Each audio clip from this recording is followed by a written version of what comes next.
കോഴിക്കോട് അഴുക്കുചാലിൽ നിന്ന് രക്ഷപ്പെടുത്തിയ ഇതര സംസ്ഥാന തൊഴിലാളി അപകടത്തിൽപ്പെട്ടതല്ലെന്നും ഓവുചാലിൽ ഒളിച്ചതാണെന്നും കണ്ടെത്തൽ. ജോലിക്കായി കണ്ണൂരിലേക്കുള്ള യാത്രക്കിടെ ട്രെയിനിൽ നിന്ന് സുഹൃത്തുക്കളുമായി വഴക്കിട്ട് കോഴിക്കോട് ഇറങ്ങി അഴുക്കുചാലിൽ ഒളിക്കുകയായിരുന്നു. സുഹൃത്തുക്കൾ പിന്തുടർന്ന് എത്തിയപ്പോഴായിരുന്നു ഇവിടെ ഒളിച്ചത്. സരീഷ് പി കെ ചേരുകയാണ് കൂടുതൽ വിവരങ്ങളുമായി. സരീഷ്, ഇത് സംബന്ധിച്ച് കൂടുതലായി മനസ്സിലാകുന്നത് എന്താണ്?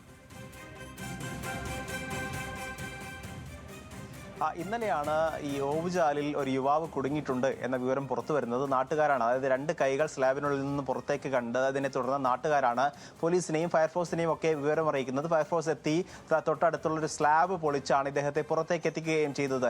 ആദ്യഘട്ടത്തിൽ കരുതിയിരുന്നത് ഒന്നുകിൽ ഈ അബദ്ധത്തിൽ ഈ ഒഴുക്കുചാലിൽ അല്ലെങ്കിൽ ഓവുചാലിലേക്ക് അദ്ദേഹം വീണതാകാം എന്നുള്ളതായിരുന്നു. പിന്നീട് ഒരു സംശയം ഉണ്ടായിരുന്നത് ഏതെങ്കിലും തരത്തിൽ ഒഴുക്കിൽപ്പെടുകയും പിന്നീട് അത് ഓവുചാലിലേക്ക് പുഴയിൽ നിന്നോ അല്ലെങ്കിൽ മറ്റു കായലിൽ നിന്നോ വരികയും ഓവുചാലിലേക്ക് എത്തിയതാകാം എന്നുള്ളതായിരുന്നു ഈ രണ്ട് സംശയങ്ങൾ ഉണ്ടായിരുന്നത്. പക്ഷേ അതല്ല യാഥാർത്ഥ്യം എന്നുള്ളതാണ് ഇപ്പോൾ മനസ്സിലാകുന്നത്. അതായത് ബംഗാൾ സ്വദേശിയായ അജയ് ഉറവ് എന്ന ചെറുപ്പക്കാരനാണ് ഇത്തരത്തിൽ സ്ലാബിൽ കുടുങ്ങിയത്. ഇന്നലെ ബംഗാളിൽ നിന്നും കണ്ണൂരിലുള്ള ജോലി സ്ഥലത്തേക്ക് പോവുകയായിരുന്നു ഈ അജയും ഒപ്പം തന്നെ സുഹൃത്തുക്കളും. ആ അജയും സുഹൃത്തുക്കളും ഈ കോഴിക്കോട് എത്തിയപ്പോൾ ട്രെയിനിൽ വെച്ച് വാക്കുതർക്കം ഉണ്ടാകുന്നു. അതിനെ തുടർന്ന് അജയ് പുറത്തേക്ക് ഇറങ്ങുകയും റെയിൽവേ സ്റ്റേഷന് പുറത്തേക്ക് ഓടുകയും ചെയ്തു. അതിന് തൊട്ടു പിന്നാലെ തന്നെ സുഹൃത്തുക്കളും ഈ അജയെ പിന്തുടരുന്നുണ്ടായിരുന്നു. അതിനിടയിൽ എവിടെയെങ്കിലും ഒളിക്കണം എന്നൊരു തീരുമാനമെടുത്തു. കാരണം ഇനി സുഹൃത്തുക്കളോടൊപ്പം യാത്ര ചെയ്യരുത് എന്നുള്ളതായിരുന്നു അജയുടെ തീരുമാനം. അദ്ദേഹം പെട്ടെന്ന് കണ്ടത് ഒരു ഓവുചാലിന്റെ ഡ്രെയിനേജിന്റെ ഒരു ചെറിയ ഭാഗം മാത്രമാണ്. അതായത് ഇദ്ദേഹത്തെ കണ്ടെത്തിയ സ്ഥലത്ത് നിന്നും ഏതാണ്ട് ഒരു 200 മീറ്റർ അപ്പുറത്തേക്കാണ്.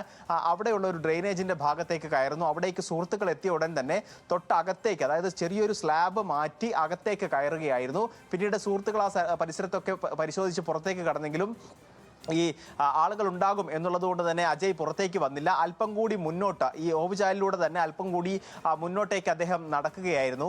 പിന്നീട് പുറത്തേക്ക് ഇറങ്ങാനുള്ള ശ്രമത്തിനിടെ അദ്ദേഹം കുടുങ്ങിപ്പോകുന്ന ഒരു സാഹചര്യമായിരുന്നു ഉണ്ടായത്. പലതവണ അദ്ദേഹം ആ ഡ്രെയിനേജിന് പുറത്തേക്ക് വരാൻ ശ്രമിച്ചെങ്കിലും അദ്ദേഹത്തിന് സാധിച്ചില്ല. ഒടുവിൽ അവശനായ അദ്ദേഹം രണ്ട് കൈകൾ മാത്രം ഈ സ്ലാബിലൂടെ പുറത്തേക്ക് ഇടുന്ന ഒരു സാഹചര്യമായിരുന്നു. ഇന്നലെ തന്നെ അദ്ദേഹത്തെ അവശനിലയിലായതുകൊണ്ട് ആശുപത്രിയിൽ പ്രവേശിപ്പിച്ചിരുന്നു. ഇന്നാണ് കൃത്യമായി എന്താണ് സംഭവിച്ചത്, എന്തുകൊണ്ടാണ് താൻ സ്ലാബിനുള്ളിലേക്ക് കയറിയത് എന്നുൾപ്പെടെയുള്ള കാര്യങ്ങൾ ഈ പോലീസിനോടും അതോടൊപ്പം തന്നെ ആരോഗ്യവകുപ്പ് ഉദ്യോഗസ്ഥരോടും അദ്ദേഹം വ്യക്തമാക്കിയിട്ടുള്ളത്. എന്തായാലും ഈ സുഹൃത്തുക്കളോട് തന്നെ തിരിച്ചെത്താൻ, അവർ തിരിച്ച് കണ്ണൂരിലേക്ക് പോയി എന്നാണ് മനസ്സിലാക്കുന്നത്. അവരോട് തിരിച്ച് കോഴിക്കോടേക്ക് എത്താനും അജയുമായി തിരിച്ച് കണ്ണൂരിലേക്ക് തിരിച്ചു പോകാനും ഇപ്പോൾ പോലീസ് ആവശ്യപ്പെട്ടിട്ടുണ്ട്. ശരി സരീഷ്, എന്തായാലും മണിക്കൂറുകളോളം ഓവുചാലിനുള്ളിലായിരുന്നു ഇയാൾ ഉണ്ടായിരുന്നത്.